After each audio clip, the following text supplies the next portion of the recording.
이스라엘 자손의 모든 가문의 우두머리와 천부장과 백부장과 왕을 섬기는 관원들이 그들의 숫자대로 반이 나누이니 각 반열이 2만 4천 명씩이라. 1년 동안 달마다 들어가며 나왔으니 이스라엘 사람의 20세 이하의 수요는 다윗이 조사하지 아니하였으니 이는 여호와께서 전에 말씀하시기를 이스라엘 사람을 하늘의 별같이 많게 하리라 하셨습니다. 스루야의 아들 요압이 조사하기를 시작하고 끝내지도 못해서 그 일로 말미암아 진노가 이스라엘에게 임한지라. 그 수요를 다윗 왕이 역대 지략에 기록하지 아니하였더라. 다윗의 숙부 요나단은 지혜가 있어서 모사가 되며 서기관도 되었고 학모니의 아들 여이엘은 왕자들의 수정자가 되었고 아이도벨은 왕의 모사가 되었고 아렉 사람 후세는 왕의 벗이 되었고 분하야의 아들 여호야다와 아비아달은 아이도벨의 뒤를 이었고 요압은 왕의 군대 지휘관이 되었더라. 이 역대서를 기록한 저자는 성전의 제사장으로 시작을 해서 레위인, 찬양대, 문지기, 곡간지기, 그리고 왕의 일들을 맡아보는 레위인들을 다 소개한 후에 오늘 이 장에 와서는 군대와 각 지파의 행정이 어떤 방식으로 조직이 되었는지를 설명을 하고 있어요. 어떻게 보면 이 내용들이 23장부터 시작돼요. 23장부터 오늘 이 27장까지 계속 그 얘기예요. 제사장으로부터 시작해서 쭉 나라가 어떻게 조직되었는지, 바벨론 포로 생활을 마치고 돌아와서부터 다시 세워지는 모습, 또 다윗 시대에 다시 세워지는 그 모습들, 전성기 시대를 생각하면서 지금 포로 이후의 시대를 소망으로 채워가고 있는 중이에요. 그러면 역대기 저자는 이 옛날 가장 전성기 시대, 이스라엘의 가장 화려했던 이 다윗 시대의 이스라엘에 대한 설명을 어떻게 한마디로 딱 요약하면 어떻게 되느냐? 23장부터 지금 27장까지 성전으로 시작해서 일상생활의 영역으로 이어가고 있는, 확대하고 있는 거예요. 이 말은 뭐냐? 이스라엘 전 부분이, 모든 나라의 전체가 하나님의 통치 아래 있다. 성전 중심이다. 이것을 얘기하고 싶은 거예요. 먼저 오늘 본문으로 돌아와서 1절부터 15절을 보면 군대 지휘관들을 세우고 조직하는 모습을 설명하고 있습니다. 이스라엘의 군대는 12반열로 구성이 되어 있다 그래요. 그래서 각 반열은 2만 4천 명씩. 그래서 12달 동안 매달 한 반열씩 돌아가면서 군대 복무를 하는 거예요. 한 달에 한 반열씩 돌아가면서. 이처럼 다윗 왕 때 이스라엘의 군대는요, 오늘 우리나라처럼, 오늘날의 군대처럼 상비군이 항상 몇 년 동안 이렇게 먹고 자고 군대 생활하는 게 아니었어요. 남자들이 전쟁에 나갈 만한 남자들이 12반열로 나누어서 12달, 1년에 한 달씩 돌아가면서 군사로서 일을 감당하는 그러한 체계였어요. 그래서 가문을 따라 세워진 것도 아닙니다. 각 반마다 반장이 세워지고 그 위하에 2만 4천 명씩 배치가 됐기 때문에 12지파 중에 어느 한 지파는 더 많이 군대 생활하고 어떤 지파는 특혜받고 이런 게 있을 수가 없는 거예요. 그냥 딱 나누어서 한 달씩 돌아가는 거예요. 한 달씩. 사실 군사력을 강하게 하려면 나라가 이렇게 돌아가면서 병력을 감당하는 것보다는 오늘날처럼 백성 중에서 일정한 나이가 되면 군사로 징집해서, 우리나라는 보니까 요즘에는 18개월 이렇게 군대 생활한다고 많이 짧아졌어요. 하지만 그래도 18개월이 짧은 기간은 아닙니다. 이렇게 징집을 해서 상비군, 항상 군대가 준비하고 전쟁을 준비하고 이렇게 하는 것이, 그러다가 일정한 기간이 지나면 전역하고 또 젊은 친구들이, 이게 나라 입장에서 보면 더 군사력을 강화시킬 수 있는 방법이에요. 그런데 이스라엘은 다윗 시대에는 그러지 않은 거예요. 그러지 않은 거예요. 12반열을 나눠서 1년에 한 달씩 돌아가면서 복무를 했어요. 나머지 11달은 가정을 지키면서 가족들과 함께 일상의 삶을 살아가는 거예요. 어떻게 보면 군사력이 약해져요. 그런데 이스라엘이 이렇게 한 이유는 뭐냐? 이스라엘은 인간적인 군사력으로 지켜지는 나라가 아니라 하나님의 권능으로 지켜지는 나라라는 고백이기도 하고 믿음이기도 한 거예요. 이처럼 이스라엘은 성전에 임재하시는 하나님의 보호하심을 신뢰함으로 나라가 세워졌어요. 그 결과 다윗의 시대는요, 이스라엘 역사 가운데 가장 강력한 나라였어요. 군사를 그렇게 여유 있게 움직였음에도 불구하고 가장 강력한 나라가 바로 이스라엘 역사 가운데 다윗 왕 시대였어요. 이건 역시 하나님이 중심이에요. 하나님 중심. 그리고 고대 사회에서 인구수가, 백성수가 많다. 이것은 강한 군대를 의미하는 거기 때문에 힘이에요. 힘. 그 나라의 힘. 그래서 왕은 자기 세력을 과시하기 위해서 얼마나 강한지를 가늠해 보려고 백성들의 인구 조사를 하기도 해요.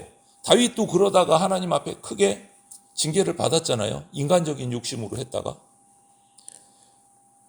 그런데 오늘 보면 다윗은 더 이상 그런 것들을 하지 않아요. 그런 것들을 하지 않아요. 왜냐하면 하나님이 약속하셨던 것처럼 이스라엘 백성은 하늘의 별같이, 아브라함에게 약속한 것처럼 하늘의 별과 같이 바다의 모래와 같이 셀 수 없이 많게 해주겠다. 그 말씀을 붙들고 더 이상 인구조사를 하지 않는 거예요. 의미가 없는 거예요. 인구조사가 하나님의 약속대로 이루어질 것이기 때문에. 그래서 오늘 기록에도 이 역대기 저자는 각 지파의 그냥 지도자 정도만 소개를 하고 숫자는 기록을 하지 않고 있어요.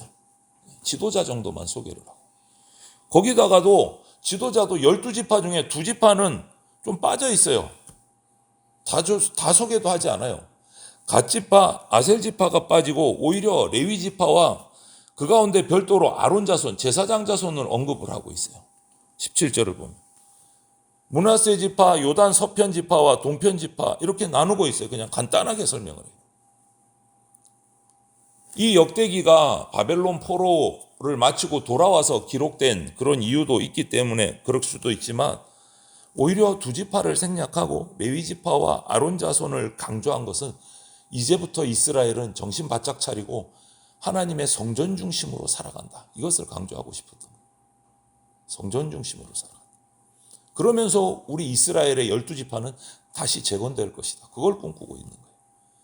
포로생활 70년의 포로생활 가운데서 연단되고 훈련받고 반성을 많이 하고 회개하고 돌아온 거예요. 성전 중심으로 살아가겠다. 이스라엘. 분명히 역대기 저자는 역대서를 저장하면서 이스라엘이 아수르에 멸망당하고 바벨론에 멸망당하고 메대와 바사를 거쳐서 70년의 연단의 과정, 포로 과정 가운데 이미 다 멸망당했고 예루살렘 성벽도 무너지고 성전도 무너져서 폐허 가운데, 맨땅 가운데 다시 일어나야 된다는 사실을 잘 알고 있어요. 그리고 바벨론에서 돌아온 이 어려운 사람들과 다윗, 솔로몬 시대의 그 흥왕했던 그 당시의 이스라엘과는 상황이 너무 다르다는 것도 잘 알고 있어요. 그러나 다시 세워지는 성전을 통해서 하나님의 통치가 다시 이루어지면 이스라엘의 영광이 다시 세워질 거다라는 소망을 가지고 이런 기록을 남기고 있는 거예요. 여러분, 이렇게 성전 중심의 나라가 세워지고 공동체가 세워질 때 그냥 그것으로 끝나지 않아요. 오늘 보면 재산이 번영하고 지혜가 번영하는 하나님의 은혜가 시작이 됩니다. 교회 중심, 성전 중심의 삶을 살아갈 때. 25절부터 31절을 보면 다윗 시대의 왕실 재산을 관리한 사람들의 명단을 적어놨어요. 왕실의 재산을. 그런데 아무리 찾아봐도요, 이 앞에 다윗 시대의 열왕기 상하, 역대 상하를 찾아봐도 놀랍게도 다윗 왕 시대에는요, 백성들에게 세금을 거뒀다는 기록이 없어요. 세금이 없었어요. 다윗 왕 시대에는. 나라가 세금을 안 걷었어요. 이유가 뭘까? 그 강대한 나라를 이루면서 전쟁을 통해서 얻은 전리품, 조상으로부터 물려받은 땅, 가나안 족속을 쫓아내면서 차지한 땅을 경작하고 가축을 쳐서 얻은 수익으로 왕실 살림이 충분했던 거예요. 세금을 거둘 필요가 없었던 거예요. 나라가 그만큼 부강했던 거예요.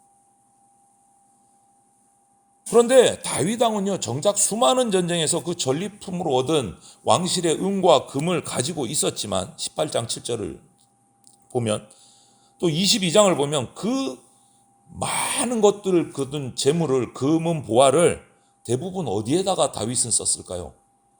22절을 보면 아들 솔로몬이 성전을 짓게 하기 위해서 거기에다가 전부 다 헌신을 해서 준비물로 집어넣어 버렸어요. 왕실이 가지고 있던, 자기가 가지고 있던 금은 보화를 다 성전 건축을 위한 준비물로 따로 빼버렸어요. 자기가 사용한 거 아니에요. 그래서 오히려 다윗의 왕실은요, 화려함을 누리지 않은 것 같아요. 다 성전 건축 준비물로 다 집어넣었어요. 자기가 쓴 게 아니에요. 그러면 어떻게 살아가나? 하나님이 계시잖아요. 하나님께서 그런 다윗에게 이스라엘 왕으로서의 충분한 권위도 번영도 허락하셔서 부족하지 않게 해주셨어요. 예수님께서 이 땅에 오셔서 말씀하신 것처럼 먼저 하나님의 나라와 그의 의를 구하는 자에게는 하나님이 모든 것을 다 더해 주신다라는 것이 다윗 왕 시대에도 채워진 거예요. 그리고 오늘날 이스라엘 역사 속에서 가장 강대한 때는 바로 다윗 왕 때고 가장 부강한 때도 다윗 왕 때였어요. 하나님의 나라를 먼저 구하고 성경 중심의 하나님 중심의 삶을 택한 다윗 왕 때가 이스라엘 역사 속에서 가장 부강하고 부유했던 나라였어요. 우리가 이 교훈을 정확하게 받아야 됩니다. 지금 이스라엘의 국기가 있잖아요. 우리나라 국기는 태극기예요. 이스라엘의 국기에 별이 하나가 그려져 있어요. 별이, 파란색 별이. 그게 뭔지 압니까? 다윗의 별이에요. 다윗의 별. 지금의 이스라엘 국기도 다윗의 그 가문 문장이에요. 다윗의 별. 지금의 이스라엘도 다윗이 최고인 거예요. 국기조차 다윗의 별로 그려놨어요. 하나님이 채워주시는 거예요. 하나님 앞에 하나님 중심으로 살아갈 때. 그리고 그냥 재물의 부유함으로 끝났느냐? 그렇지가 않아요. 하나님은 또 부어주십니다. 뭐를? 32절부터 34절을 보면 지혜도 부어주세요. 지혜도. 하나님 중심으로 살아가는 그 나라에 지혜까지 부어주십니다. 재물과 더불어.